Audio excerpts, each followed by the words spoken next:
So how many Shocklands do you think are inside a collector booster box of Ravnica Remastered? Because we are going to find out in today's video. Stay tuned.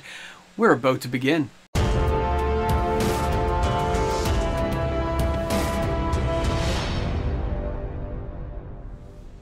Hi everyone and welcome back.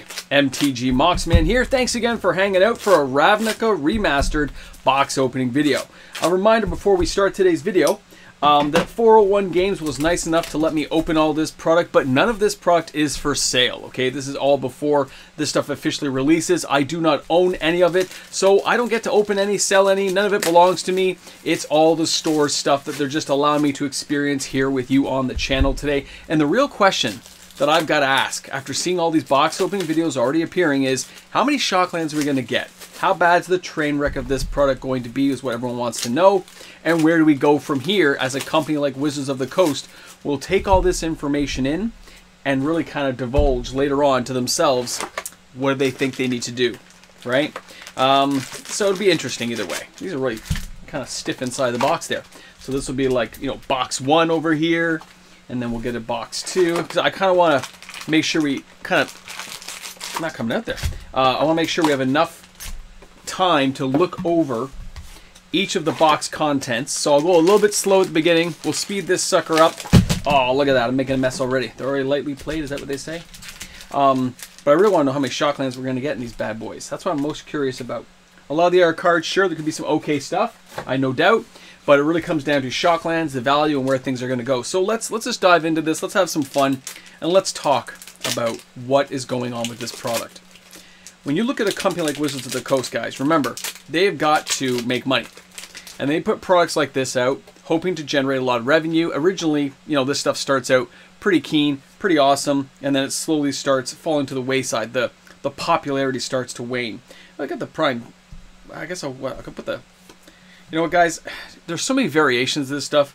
I'm going to apologize ahead of time. I'm going to put all the rares in a pile. I'll put all the mythics in a pile. Hey, Copy Enchantment, that's a good card.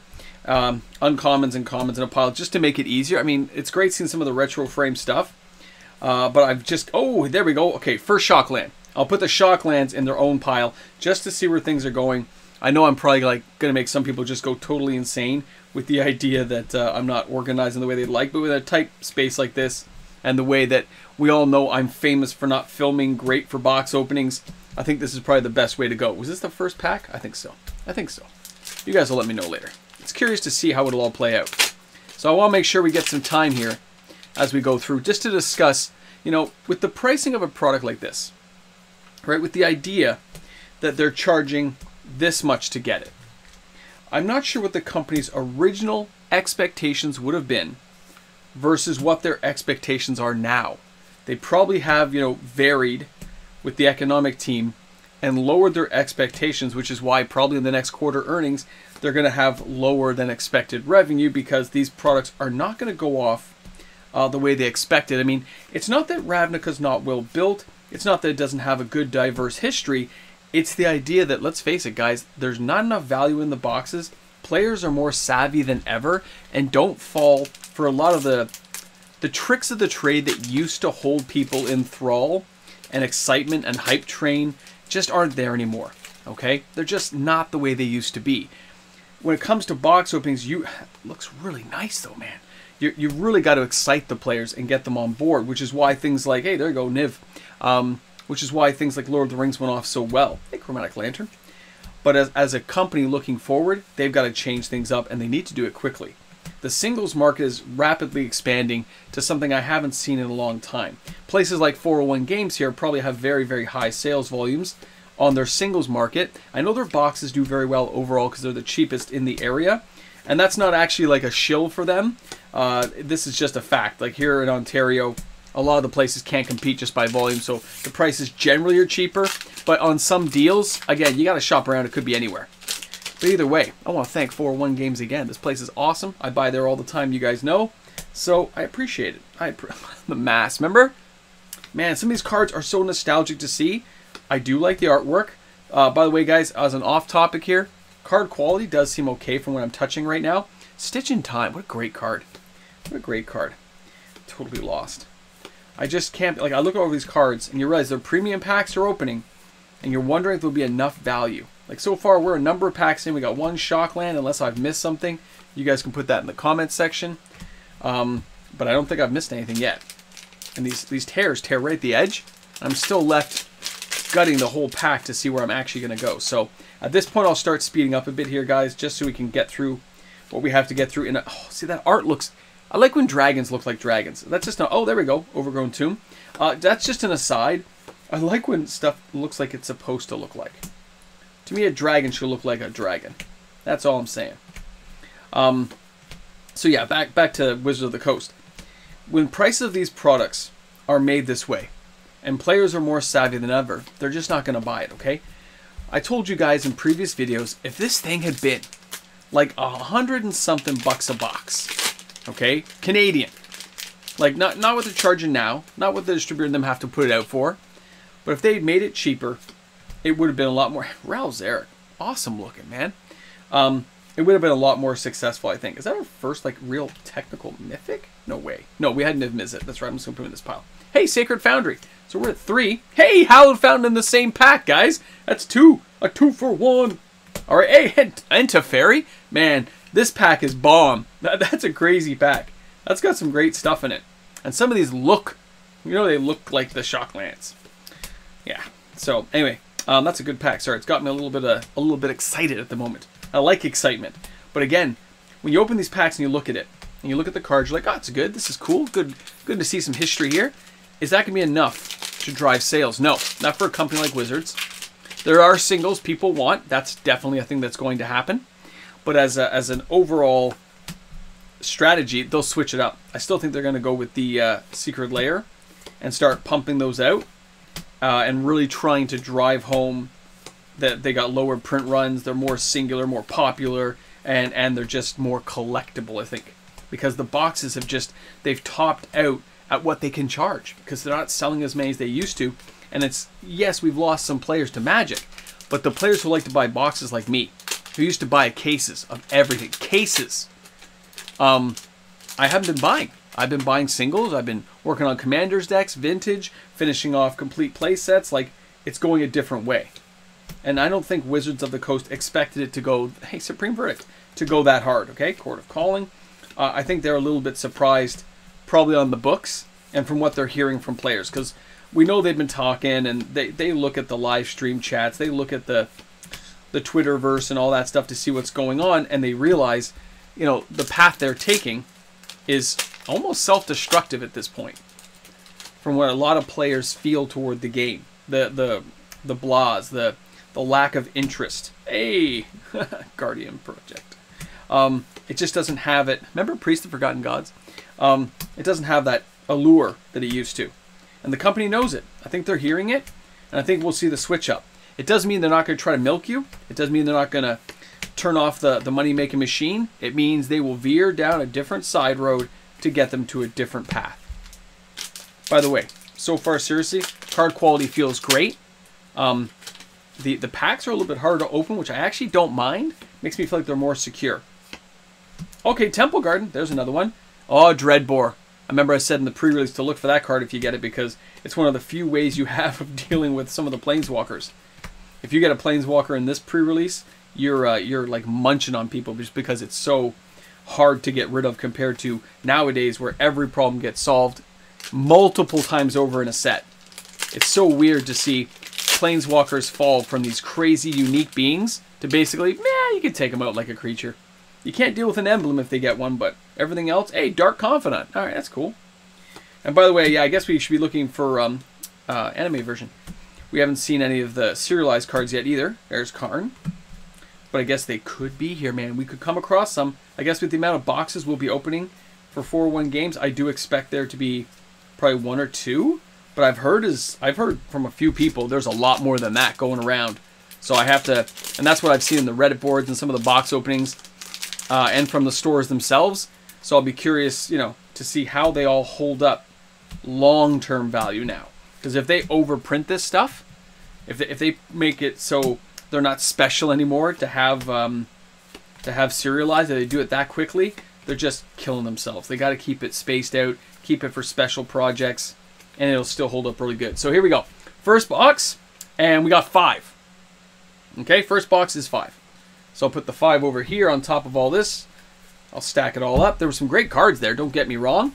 But again, for me, it is the price point of the product that I think will drive players to look only in the singles market. The overall amount that'll be opened is a lot lower than people expect. Individual packs will be open, but not box openings. All right, we got to start with Stomping Ground right away. There's Domri. Court of Colin. I mean, the retro frame. I like when Magic cards. I'm an old guy. I like when the Magic cards look like Magic cards. Does that make sense? Like here. I'm sorry, I bumped the camera a bit. You want to look at all this stuff here. It's great. It looks like I'm playing almost like a standard set box, but we know they're charging more for these boxes, unfortunately. I think that's the biggest drawback for a lot of people. Hey, Pack Rat. Flip at the Lost. I love that art. That is crazy. Hey, I remember using him. That's crazy. Time flies. See that art? Come on. Guys, I gotta be honest. It's vibrant. It looks great. Some of the art they had for this set, some of the new art, the old art, I gotta admit, this stuff looks pretty awesome. It really does. So it kind of still gets me. But I know it's not new. I know I probably own a lot of these cards somewhere. So I know I shouldn't be buying any.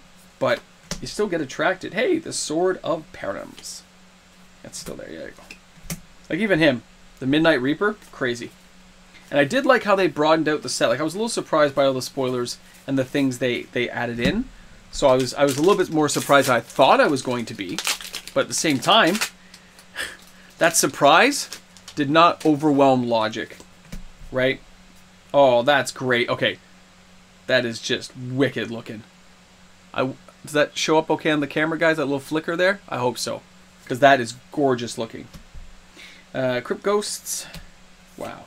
And I'll be honest, I'm starting to see a lot of repetition now. Which and the set's not that small. But now we're on the second box, and I feel like I've seen a lot of these cards, so I wonder if the track printing kind of carries over for this product as well. Overgrown Tomb, great. Some rare, okay, like Lightning Helix, retro foil, looks great. Not going to carry a high price tag, but you know what? For a lot of players who just want to have some cool looking art and enjoy the cards, they're gonna get some of these cards for a song. Because even if it's not opened a lot, it's not going to drive the price up of the commons, uncommons. But it may do something later on for Shockland stabilizing and stuff. I think there we'll see it. Hey, Blacklade. Didn't he die? I know, right? I know. We're not there yet. We're not there yet. We're not bringing him back from the dead yet. If ever. But you know what? It's just like in Marvel now. Nothing ever really stays dead. Bring back Sarah. Make me oh, Birds of Paradise. But it's not serialized. Does that make it special? Lord of the Void. It's not serialized. Is it special? Hey, another Dark Confident. Like, oh, you know what? 2 in 2 boxes? It's probably not a good sign that the value is going to hold on the... Oh, careful there. Careful there. Got to keep that stuff stacked together. Oh, I just realized. The way I got the camera set up, guys, this pile's like off camera. Too concentrated on opening the packs and trying to keep them centered here. Professional place to work here. Professional. Massacre Girl. Dreadbore again. Illusionist Bracers. Like, when I see all these, the commons and uncommons, right? Great for drafting. I think this set really could have been something if we had kept it at the original Amazon price. Remember I did that video? Some of you guys have been around that long. It's only about like 4 months ago. Where I did that video talking about when they first put it out. I was so surprised that they didn't try to just nail us for the price. I was like, wow, this is like a product that players are going to play and enjoy, and it's not going to cost a lot. And then there was that Alpha Investment follow-up video, and that's all we got. That was it. All of a sudden the pricing changed, and then the hammer came down on people's mentality toward the product. Hey, it's Watery Grave. It's a Pack Rat anime version, and it looks just spectacular. Hey, Thespian Stage. That's funny. Right? And then you just have... Remember him? Ugh. So much damage done by that guy. Crazy stuff. Well, this one here... Oh, we got 4. I haven't seen any crazy pack yet. We had like, 3 or 4 in a pack. We still haven't hit any serialized, which is interesting. Blood Crypts, we're at 5 now. Okay, and then these are all just the commons, uncommons, right? So it's funny when you open them, I keep searching through the common uncommons just in case. That's why I'm kind of pausing. Because it seems like it's a bit of a different makeup. Like I go here. And then you go, okay, we got Watery Grave. Divine Visitation looks amazing. The anime art does kind of like speak of awesomeness, but it doesn't, again, command a higher price than just owning the card to me. There's some variant there, but only if Wizards doesn't do it. So this one here, we had 6. So we have 6 Shocklands in the second box. I'll stack those bad boys up. So we're getting there, guys. We have 5, we have 6.